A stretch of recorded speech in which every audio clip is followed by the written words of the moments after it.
¿Qué tal, jóvenes? Buenos días. Buenos días. Buenas tardes. Espero que estén muy bien el día de hoy. Ya iniciando semana, ya empezando semana. Permítanme. Y ya se desconectó.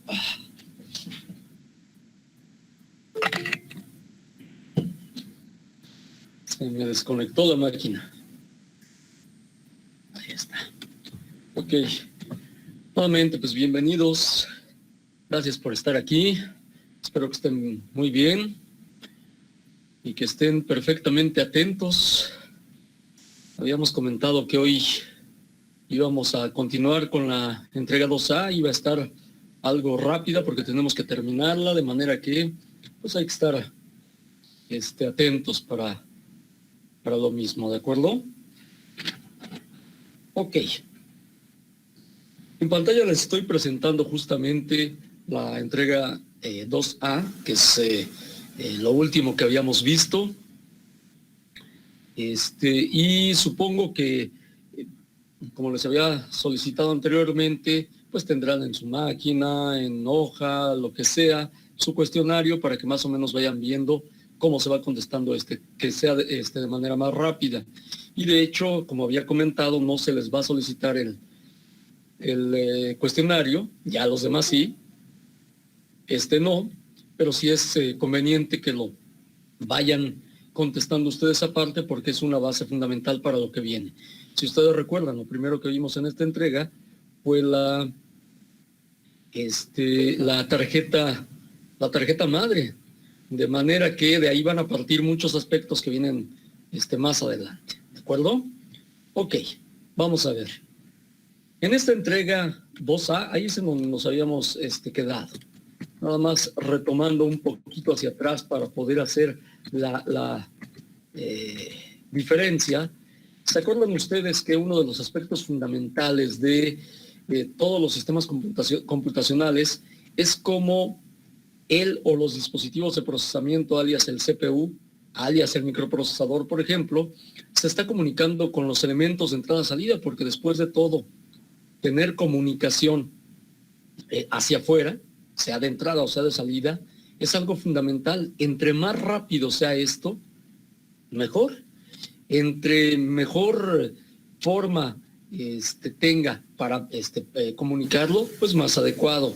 Ahorita, por ejemplo, todos ustedes están acostumbrados en muchos de los dispositivos a comunicarse con pantallas táctiles.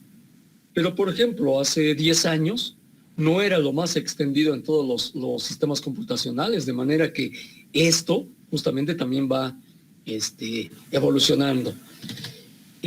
Habíamos comentado que en este sentido los sistemas de procesamiento, el microprocesador, por ejemplo, tiene que hablar con esos dispositivos de entrada-salida, que si están en contacto con el usuario, se le llama periféricos. ¿Qué es un periférico? Todo aquello que se encuentra en la periferia, es decir, todo aquello que tiene comunicación, digamos que directa, con un usuario. Siendo así, esa comunicación que se tiene de forma directa con el usuario habla lenguajes muy diferentes, habla una forma muy distinta a cómo habla el microprocesador. Justamente por eso se recurre a elementos.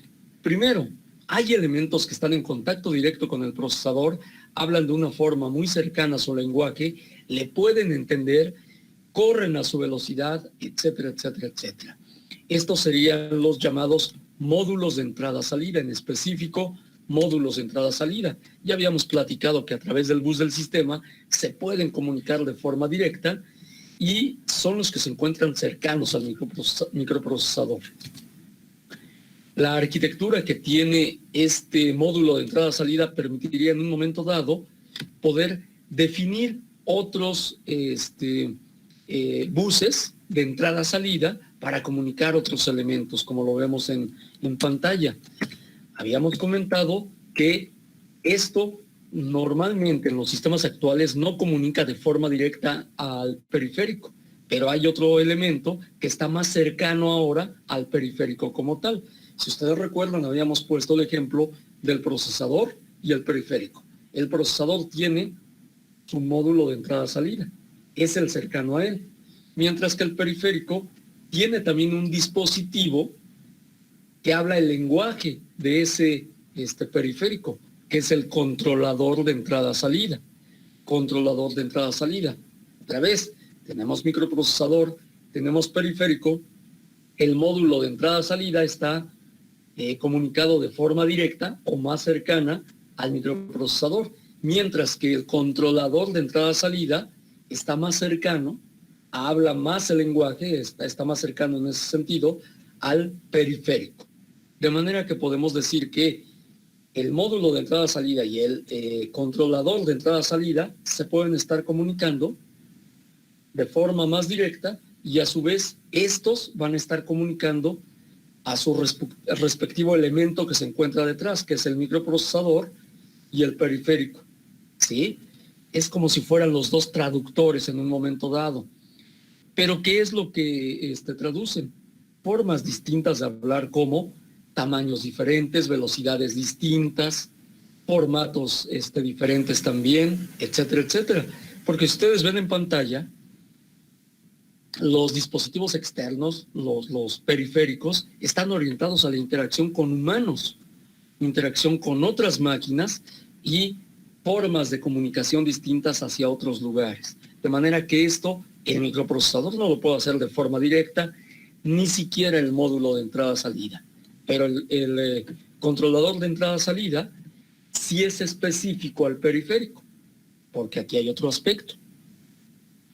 Si ustedes recuerdan, el módulo de entrada-salida, como es orientado hacia el microprocesador, es más general, mientras que el controlador de entrada-salida es más específico de acuerdo al periférico. Y esto es de lo último que habíamos visto y sería bueno que lo notaran. Otra vez, a diferencia, por ejemplo, del módulo de entrada-salida, el controlador de entrada-salida es más específico de acuerdo al periférico. Por ejemplo, el controlador de un teclado es muy distinto al controlador de una tarjeta de video y a su vez es muy distinto al controlador de una tarjeta de sonido. Uno pudiera pensar que porque es video y sonido, pues están más cercanos entre sí. Pues no, hablan lenguajes muy diferentes. Entonces, otra vez, el módulo de entrada-salida es más general. El controlador de entrada-salida es más específico de acuerdo al periférico, de acuerdo al periférico. ¿De acuerdo? Ok. Si vemos la arquitectura del controlador de entrada-salida, es justamente a lo que me estoy refiriendo. Este transductor es muy específico de acuerdo al periférico del que se trate. Ok. Por ejemplo, los más sencillos son teclado y monitor y el controlador de disco. ¿Hasta ahí estamos bien? Ok. Con eso llegamos a las técnicas ahora que tiene el microprocesador para comunicarse con esos dispositivos externos. ¿Cómo le hace para comunicarse con esos dispositivos externos? Uno, siendo tan diferentes, y dos, siendo varios. Porque en un momento dado pensamos que los periféricos solamente son los que vemos, pero hay elementos más allá. Por ejemplo, sí, vemos una impresora como periférico, un monitor, un teclado, son los periféricos que más podemos estar viendo. Pero, ¿y la tarjeta de video que está detrás de ese monitor? La tarjeta de sonido que está detrás con lo que podemos estar comunicándonos. Y, o sea, hay varios elementos para poder comunicarse como entrada y salida.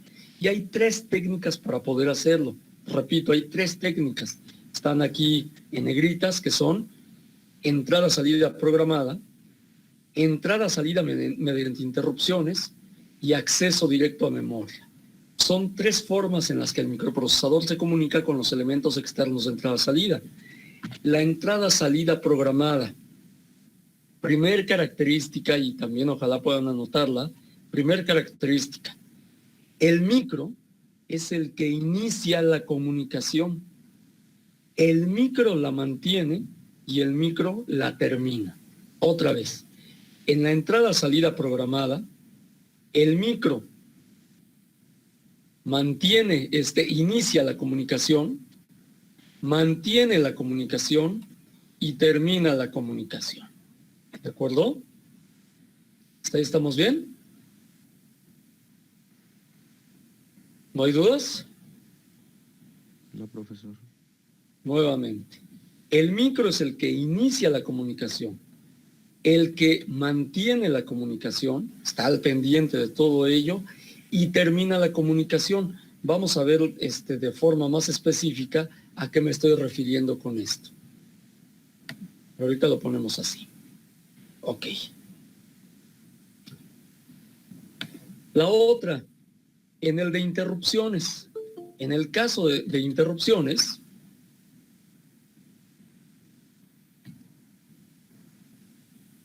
permítanme un momentito. En el caso de las interrupciones,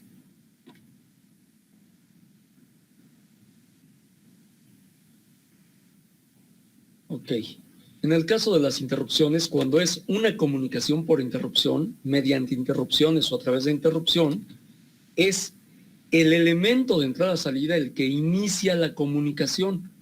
Podría iniciarla el micro, pero realmente el chiste de esto es que el dispositivo de entrada-salida inicie la comunicación. ¿De acuerdo? Inicie la comunicación. ¿Quién mantiene la comunicación? Eso es lo malo de esta segunda técnica. Si bien la ventaja es que ahora no es el micro el que inicia la comunicación, sino el dispositivo de entrada-salida, el dispositivo de entrada-salida inicia la comunicación, pero quien la mantiene puede ser el microprocesador. O sea, lo interrumpen,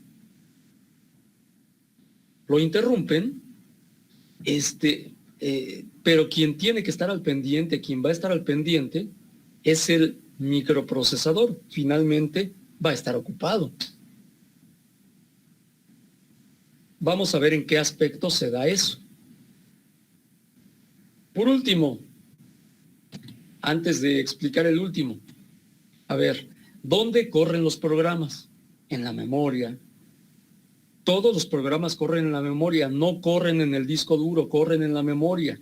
De modo que en la última técnica es porque un dispositivo de entrada-salida necesita comunicar algo, que le comuniquen algo, que le manden algo, mandar algo, pero todo esto a través de la memoria. No se manda de manera directa a un registro del micro, se manda a la memoria y es de donde lo puede tomar el micro para procesar o ya procesado o como sea. De modo que la última técnica, que es acceso directo a memoria, ahí les va. Quien inicia la comunicación, igual que en la anterior, es el dispositivo de entrada-salida. Quien mantiene la comunicación es ese dispositivo de entrada-salida. Y quien termina la comunicación es el dispositivo de entrada-salida. Ventaja, no molestan al micro. Y como no molestan al micro, repito, como no molestan al micro, todo el proceso se vuelve más rápido. Regresamos nuevamente. Otra vez, en el acceso directo a memoria, quien inicia la comunicación es el dispositivo de entrada-salida. Quien mantiene la comunicación es el dispositivo de entrada-salida. Quien termina la comunicación es el dispositivo de entrada-salida. Permítanme tantito.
Ok, ya estoy de regreso, perdón, jóvenes. Nuevamente, en el acceso directo a memoria, quien inicia es el dispositivo de entrada-salida. Quien mantiene es el dispositivo de entrada-salida. Y el que termina también es el dispositivo de entrada-salida, de manera que si no tienen ocupado al microprocesador, todo el proceso se hace más rápido. En el de entrada-salida programada, debido a que el micro hace todo el proceso se alenta, porque el micro tiene que hacer todo. En el de mediante interrupciones, el micro aligera un poquito su carga porque quien lo interrumpe en un momento dado, quien inicia la comunicación es el dispositivo de entrada-salida. Pero en el de DMA, debido a que el micro no está interviniendo de manera directa y no lo molestan, digámoslo así, todo el proceso es más ligero, mucho más rápido. ¿Ok? Así vamos a ver de manera un poquito más específica. Hay que saber leer esta tablita que tenemos en pantalla. ¿Sí? No leemos renglones y columnas y con eso intersectamos a lo que hay aquí dentro. No, es al revés. Por ejemplo, la técnica de entrada-salida programada es sin interrupciones y la transferencia de entrada-salida se hace a través del CPU. Todo lo hace el CPU. Segunda técnica mediante interrupciones. Utiliza interrupciones, pero es el CPU el que debe de mantenerla. La transferencia se hace a través del CPU. Por último, el DMA, acceso directo a memoria, usa interrupciones. Después de todo, quien lo inicia es el módulo de entrada-salida, el dispositivo de entrada-salida, perdón. Usa interrupciones, pero la transferencia se hace directa a la memoria. Ya no es el CPU el que interviene, que es justamente lo que estábamos diciendo hace un momento. ¿Hasta aquí alguna duda? ¿No? Profe, en Sí. la de mediante interrupciones, entonces, ¿quién finaliza la comunicación? ¿También el micro? El micro la finaliza. Más que finalizar, puede finalizar el módulo de entrada-salida. El micro es el que se encarga de físicamente cerrar el paso, haz de cuenta.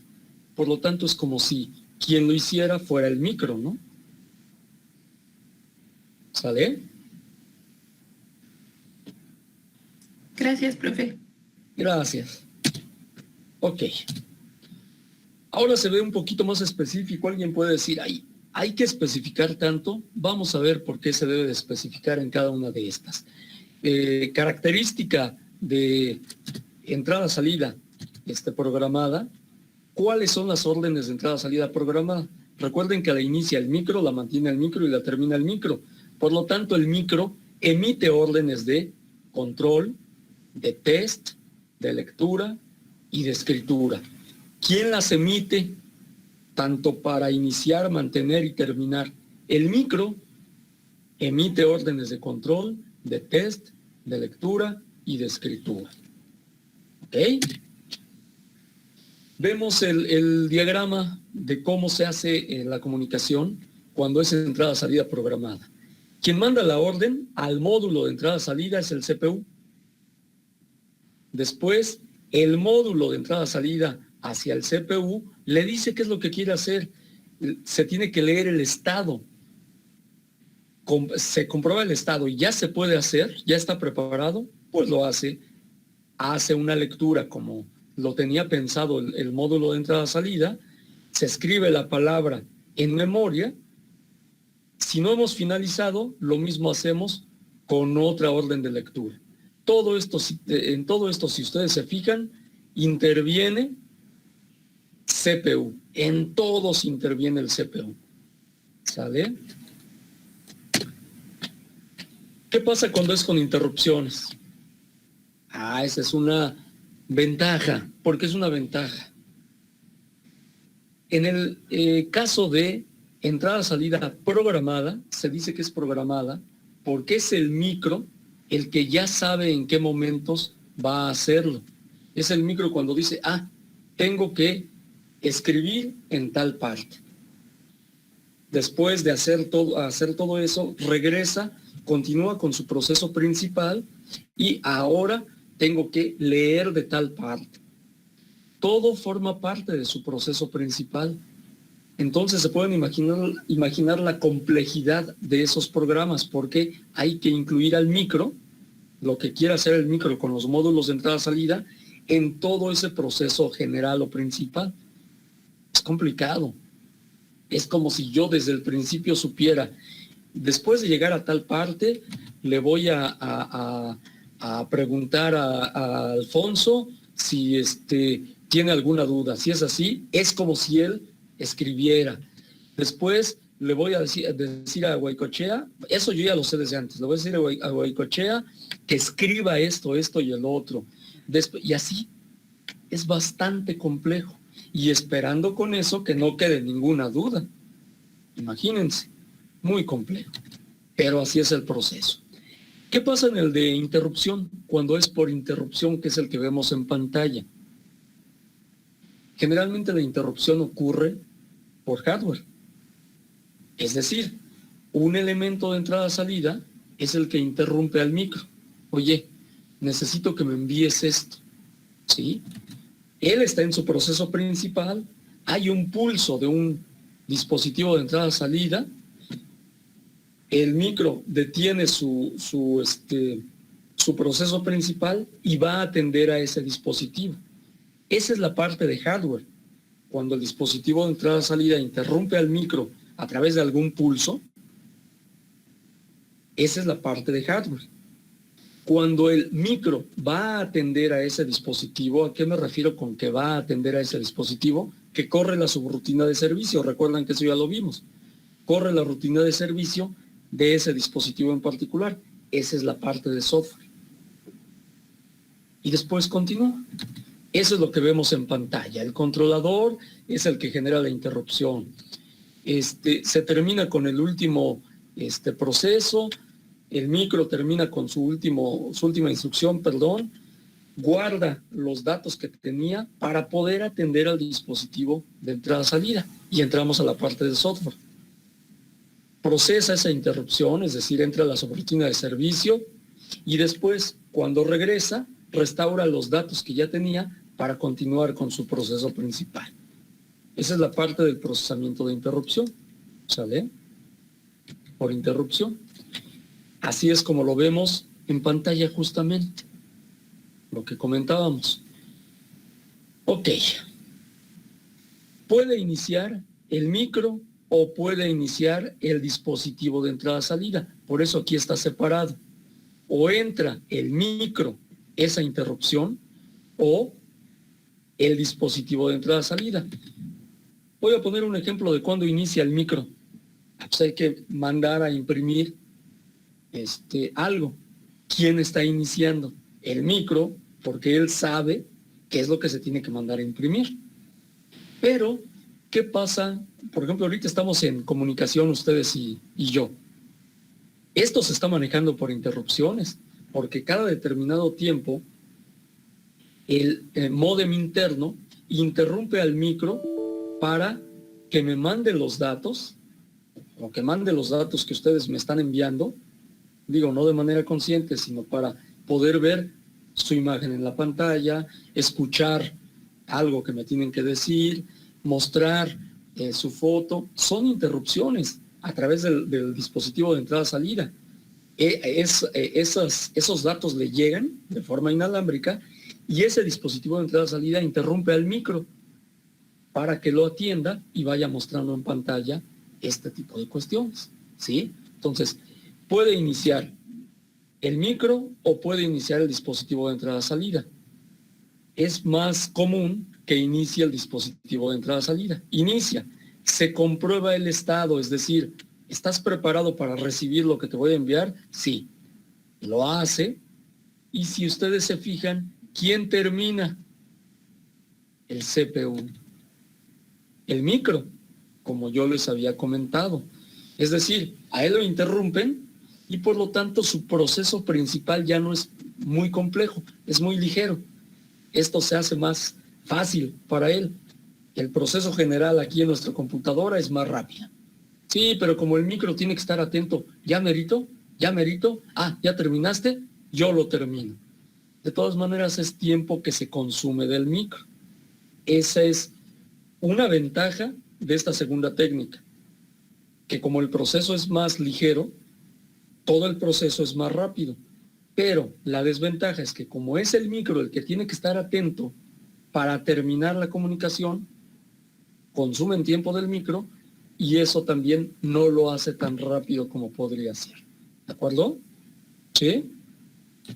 Ok. Y aquí lo observamos. Ok. Vamos a ver qué pasa cuando se quiere diseñar un dispositivo de entrada-salida, implementar un dispositivo de entrada-salida mediante interrupciones. ¿Se tiene que diseñar uno? Pues sí, ahí les va por qué. Vamos a pensar que yo soy el micro y cada uno de ustedes es un dispositivo de entrada-salida. Tengo 32 dispositivos de entrada-salida que atender. ¿Qué pasa? Es un ejemplo. Si Betty, Juan Manuel y Luis Fernando tienen duda al mismo tiempo, lo primero que tengo que hacer es identificar quién me habló primero. Incluso, si solamente habla, por ejemplo, Juan Manuel, tengo que identificar que fue Juan Manuel el que me habló. O sea, es lo primero, identificar, ¿sí? Lo segundo que ya identifiqué cuando me hablaron los tres. Ahora debo de darles un orden. Porque ahorita me hablaron Betty, Juan Manuel y Luis Fernando. ¿Qué orden les voy a dar? Si logro identificar que la primera que me habló fue Betty, pues es obvio que la voy a atender primero a ella. Si después me habló Luis Fernando, después lo voy a atender a él. Y si después me habló Juan Manuel, lo voy a atender a él.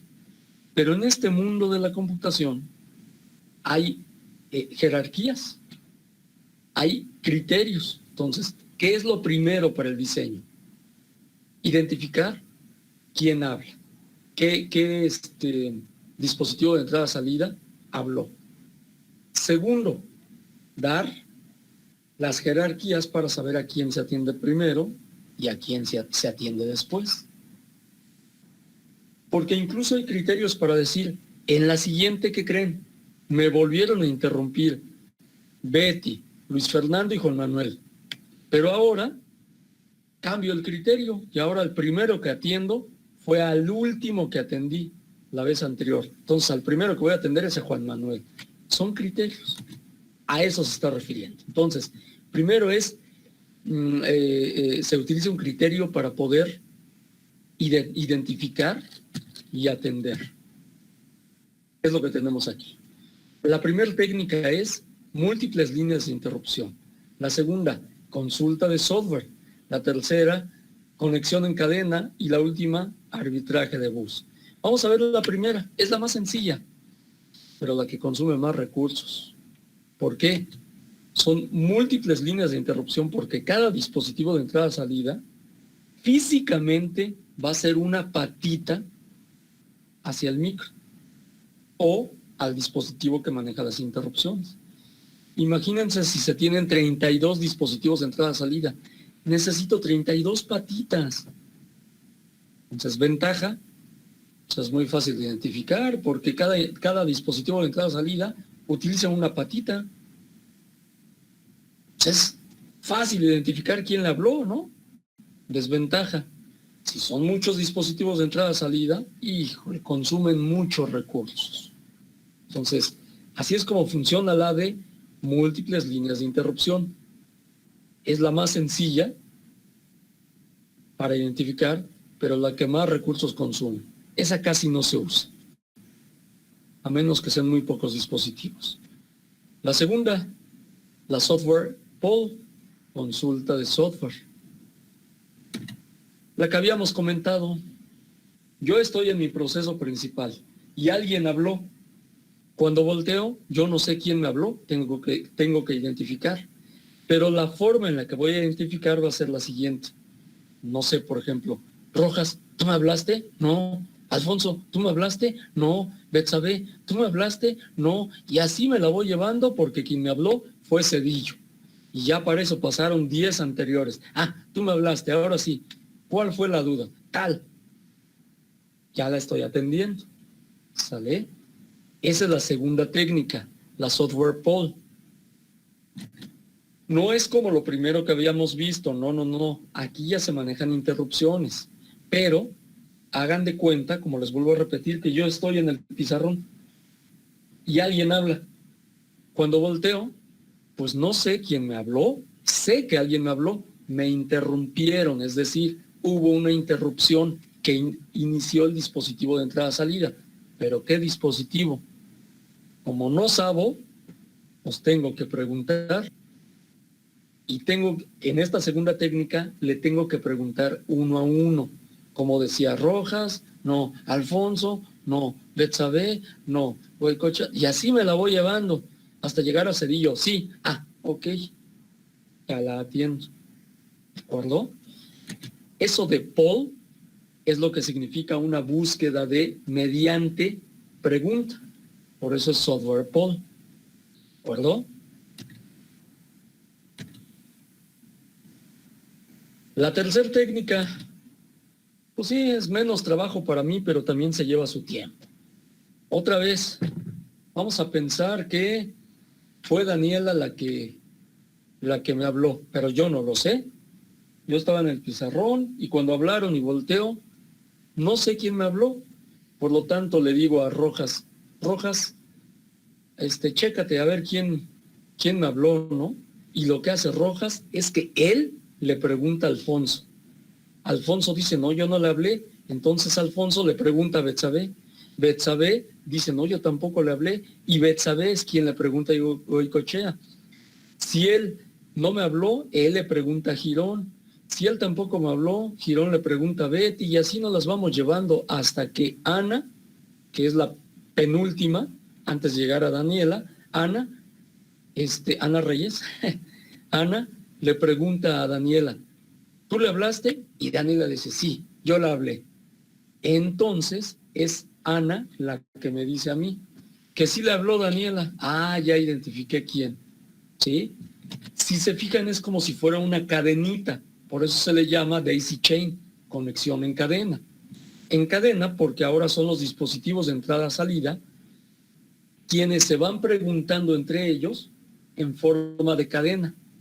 La cadena ya está definida, pero ahora no es el micro el que le pregunta a cada uno, sino el primero en la lista le pregunta al segundo, el segundo le pregunta al tercero, el tercero le pregunta al cuarto y así nos las vamos llevando. ¿Sale? Cuando uno de esos dispositivos dice, sí, yo le hablé, el dispositivo previo es el que dice, sí, te habló tal dispositivo de entrada-salida. Va, y lo atiendo. ¿De acuerdo?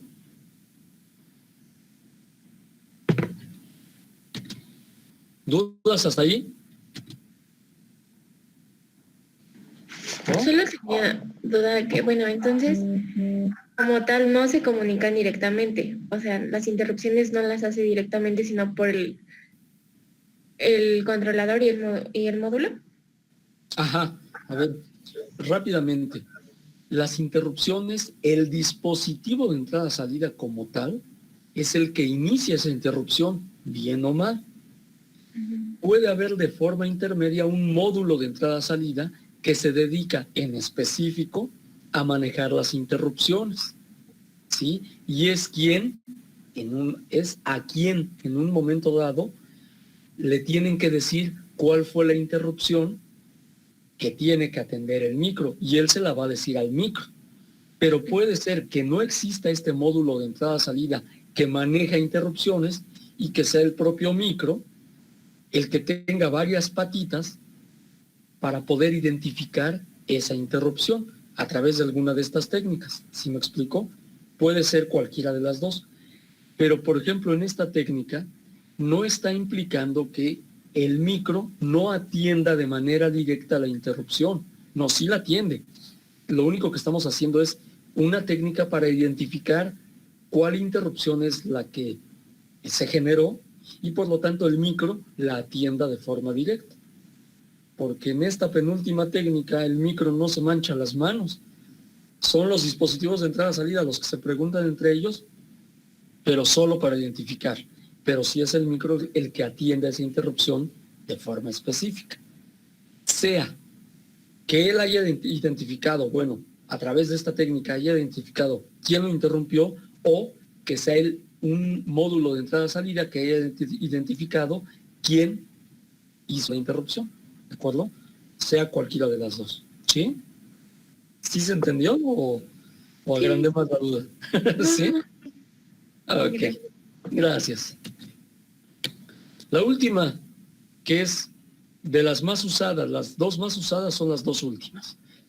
Método de arbitraje de bus, que es por interrupción vectorizada. ¿Se acuerdan que era un vector?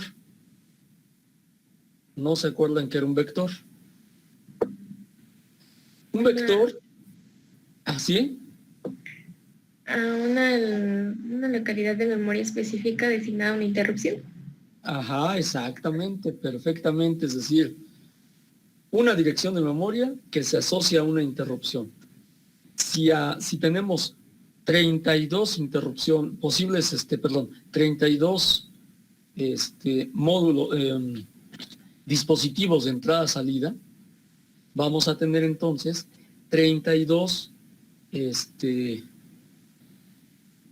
32, caramba, ¿sí me escuchan? Sí, profe. Oh, aquí ya se me trabaron las cosas. Déjenme, me salgo un momentito y vuelvo a entrar, porque ya se trabaron. Bueno. Sí. Bueno,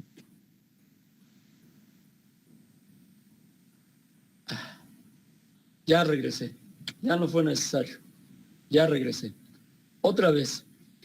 Si tengo 32 dispositivos de entrada-salida que pueden interrumpir obviamente al microprocesador, voy a tener 32 direcciones asociadas, 32 direcciones diferentes asociadas, es decir, 32 vectores.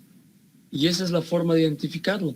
No se identifica por patita, sino por vector de interrupción. Hagan de cuenta que en un momento dado, es Diego el que me habla, pero Diego me va a decir una parte, digamos, de identificación. Hagan de cuenta que es una parte de esa dirección, porque me va a decir, profe, Diego. Ah, yo ya sé que fue Diego, pero supongamos que hubiera 4 Diegos, al menos al haberme dicho Diego, sé cuál es su apellido y entonces puedo atender. ¿Sí me expliqué? Otra vez. Vectores de interrupción son direcciones asociadas a cada uno de los dispositivos de entrada y salida. Pero en esta técnica, cuando un dispositivo de entrada y salida interrumpe al micro, le tiene que decir una parte de ese vector, una parte de esa dirección.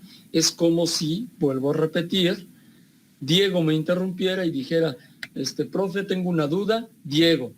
Busco en mi lista y como me dijo Diego, identifico su apellido, entonces ya lo identifiqué por completo, ¿sí? Ah, Diego Arturo, tal, sí, y lo puedo atender en particular. A eso se refiere el de vector de interrupción. ¿Sí me expliqué? ¿Dudas? ¿No? Conste, ¿eh? Ok. Muy bien. Ok. Ahora ya sabemos 4 técnicas para identificar la interrupción. Ahora tenemos que encontrar técnicas para atender a esa interrupción. Otra vez, ya vimos 4 técnicas para poder identificar la interrupción. Ahora hay que ver técnicas para poder atender a esa interrupción. Pues que no nada más es ir a hacer la subrutina de servicio. Sí, pero recuerden, si yo pongo el ejemplo anterior, si me interrumpen al mismo tiempo, o casi al mismo tiempo, Rojas, Alfonso y Betsabe, primero tengo con algún criterio saber a quién de los 3 atiendo. Pero si en la siguiente ocasión otra vez me interrumpen exactamente los mismos, que son Rojas, Alfonso y Betsabe, ahora puedo cambiar ese orden. O puede ser que mi criterio siga siendo el mismo orden. Es decir, tengo que encontrar la forma ahora de cómo atender, en qué orden atender a esas interrupciones. Y son 3. Y a eso es a lo que me refería hace un momento, Betty, que puede haber dispositivos específicos, un módulo específico de entrada-salida, que a lo que se dedica es a identificar la interrupción y atenderla.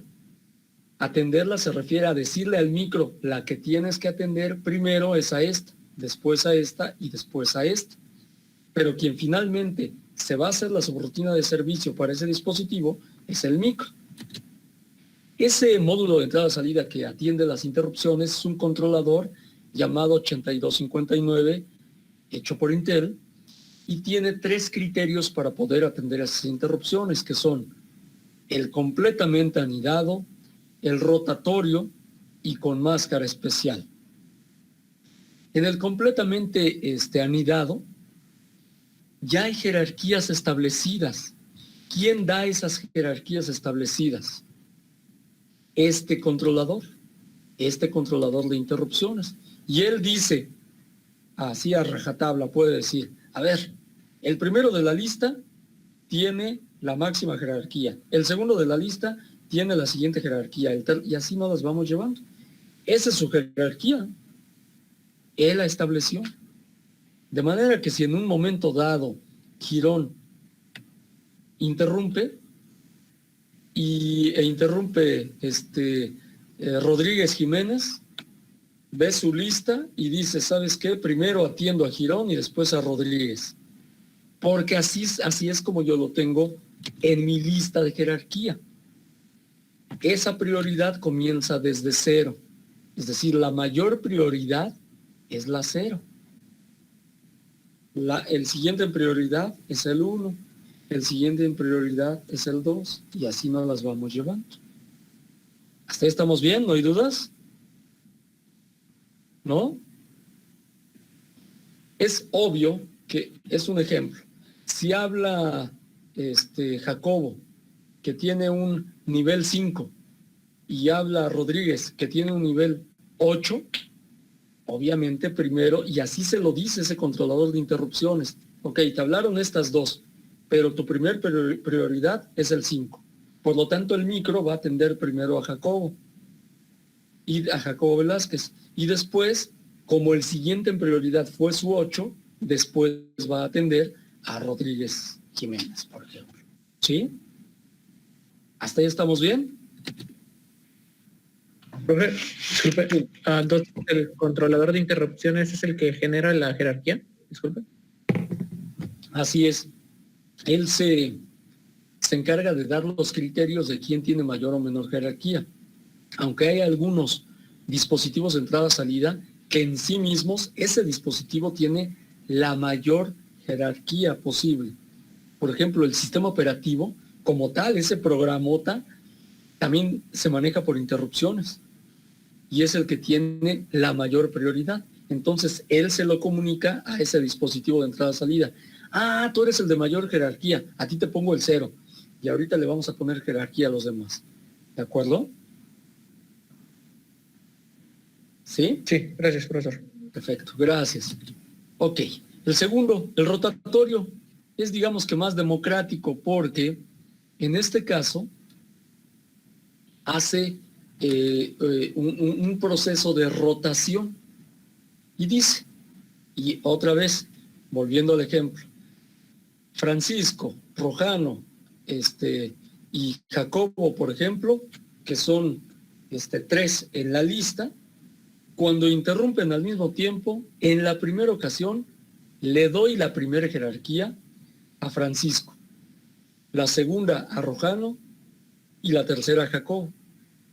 Es decir, al primero que se atiende es a Francisco, después a Rojano, después a Jacobo. Pero en una siguiente ocasión, cuando vuelven a hablar otra vez Francisco, Rojano y Jacobo, los muevo y el primero que había quedado en mi lista lo mando hasta el último y por lo tanto al primero que atiendo es a Rojano, después a Jacobo y después a Francisco. Si me hablan en una tercera ocasión, otra vez vuelvo a hacer esa rotación y a la primera que atiendo es a Jacobo, después a Francisco y después a Rojano. Y así nos las vamos llevando. Es una rotación. ¿Sí? Es decir, el de mayor prioridad pasa a ser el de menor prioridad en la siguiente ocasión.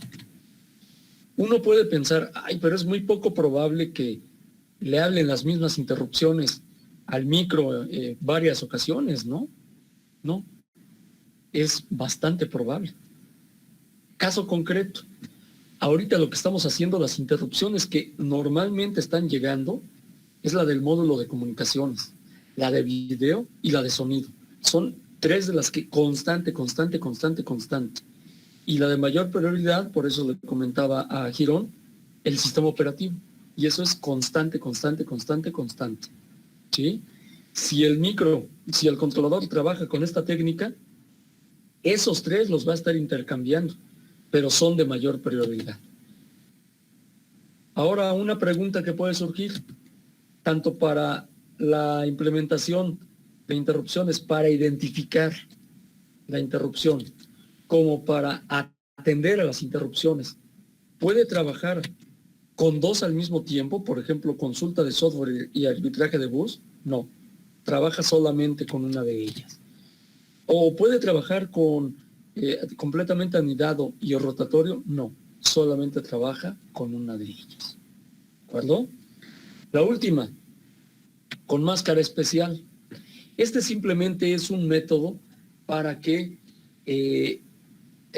aún en un momento dado con las jerarquías que se puedan tener, en un momento dado, esas jerarquías se atienden, pero no por detenerlas, sino por ponerles una máscara.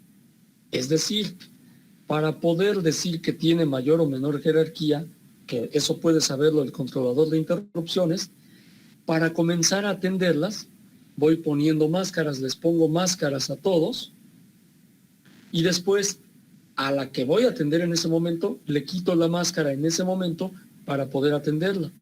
Las otras no supieron que no se les va a atender en ese momento, sino hasta que se les quite la máscara.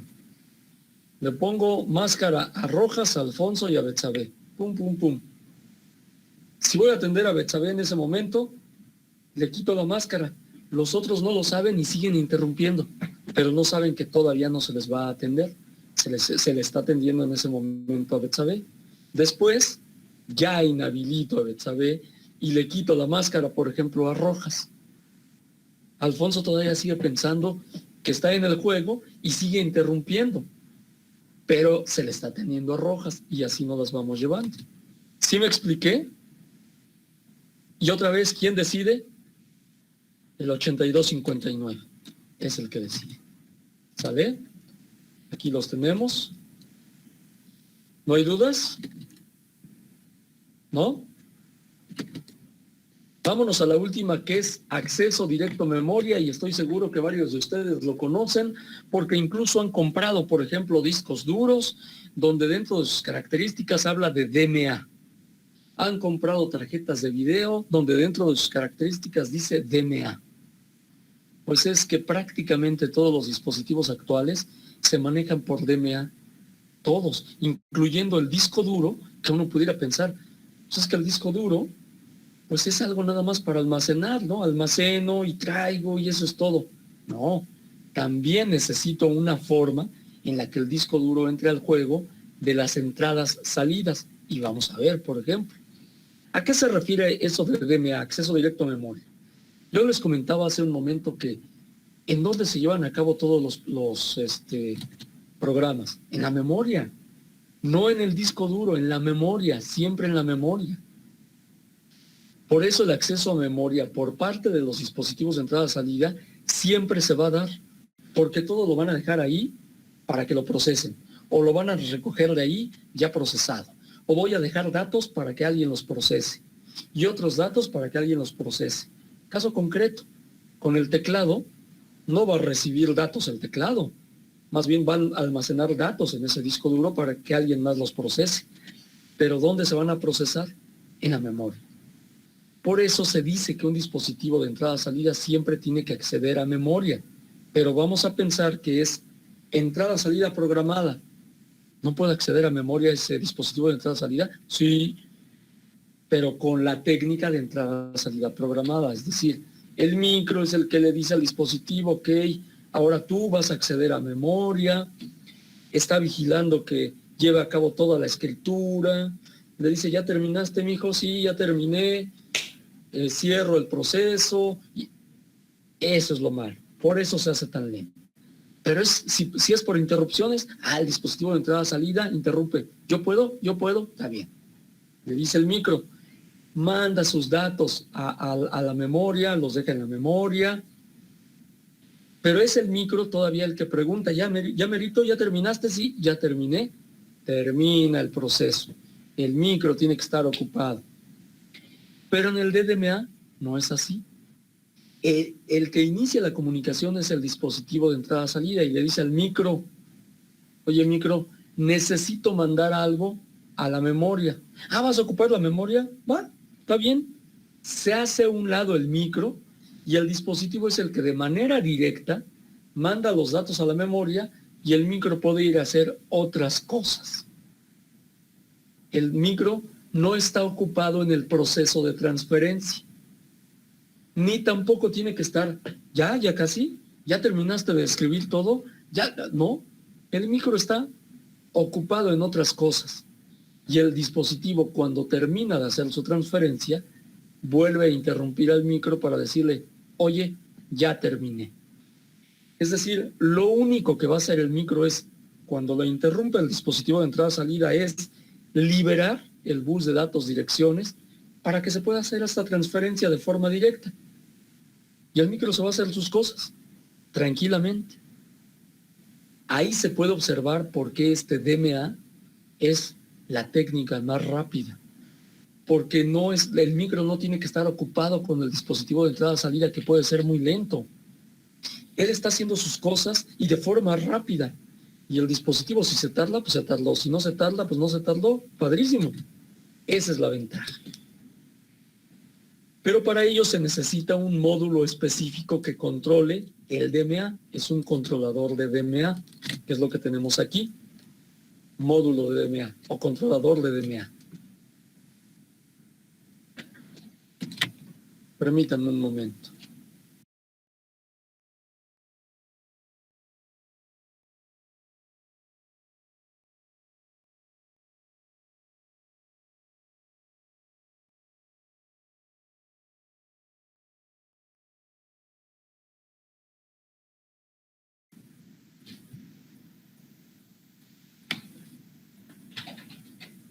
Ok, ya estoy de regreso.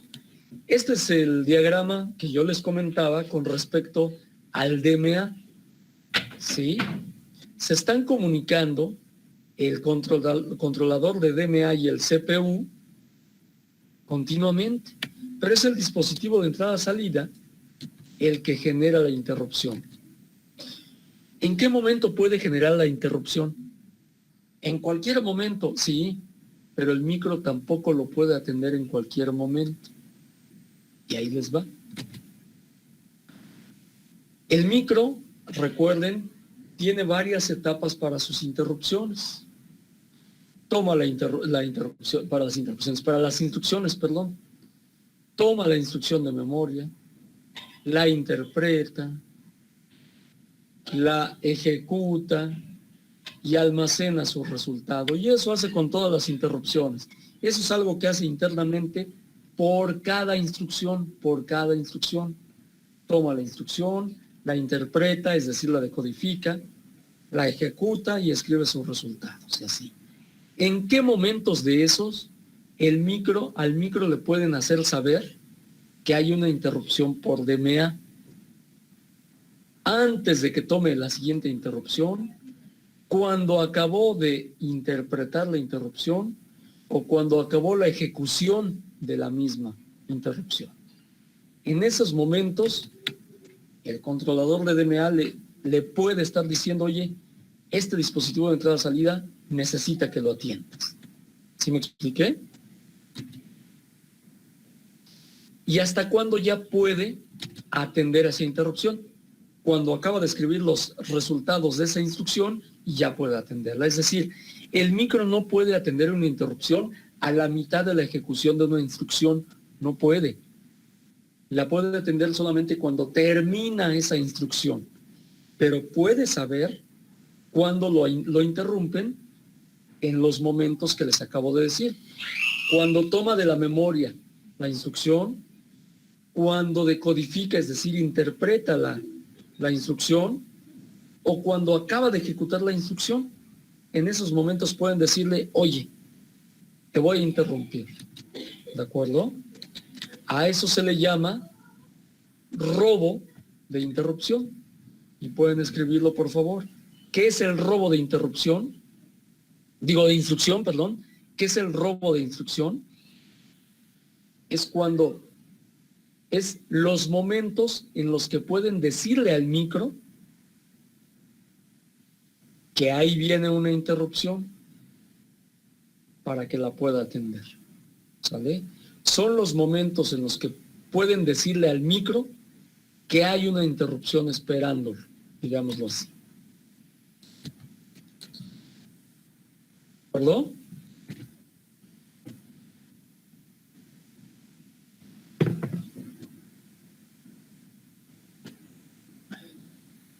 ¿Hasta aquí dudas? Ok, y el día de mañana vamos a terminar con esto porque necesito explicarles perfectamente cómo funciona este diagrama. Eso es indispensable. cómo existen jerarquías de buses, también diferentes formas de conexión de módulos DMA, la comparativa de los tres y esto que es muy importante. Nosotros podemos tener diferentes elementos de entrada-salida como periféricos. ¿Cómo se producen? ¿Cómo se comunican entre sí? ¿Cómo es que eso produce las ranuras de expansión de las cuales hemos hablado? ¿Se acuerdan que los buses los tomamos como el de sistema y los de expansión, que es lo último que vamos a ver? Esto ya entrar en materia, ¿sale? Vamos a hablar un poquito más del chipset y a retomar parte de lo que habíamos dicho con respecto a arquitecturas con buses múltiples. Y ya, con eso créanme que van a tener una visión muy buena de los sistemas computacionales. Y lo siguiente que veamos, si esto se estudia bien, va a caer sobre colchoncito, no va a ser sobre algo muy duro, ¿sale? ¿Dudas hasta aquí? ¿No? ¿Ninguna? Bueno, jóvenes. No, profe. Perfecto, muchas gracias. Pues les agradezco mucho el haber estado el día de hoy. Mañana lleguen lo más a tiempo posible. Va a haber un anuncio. Entonces, pues nos estamos viendo el día de mañana. ¿De acuerdo? ¿Sí? Sí, profesor. Sí, profe, hasta luego. Gracias. Gracias, jóvenes. Gracias. Hasta luego. Profe, hasta luego. Nos estamos viendo. Hasta luego. Gracias, profesor. Profe, que esté Estén muy bien. bien. Nos vemos. Bye. Gracias, profe. Hasta luego. Gracias. Que estén muy bien. Nos vemos.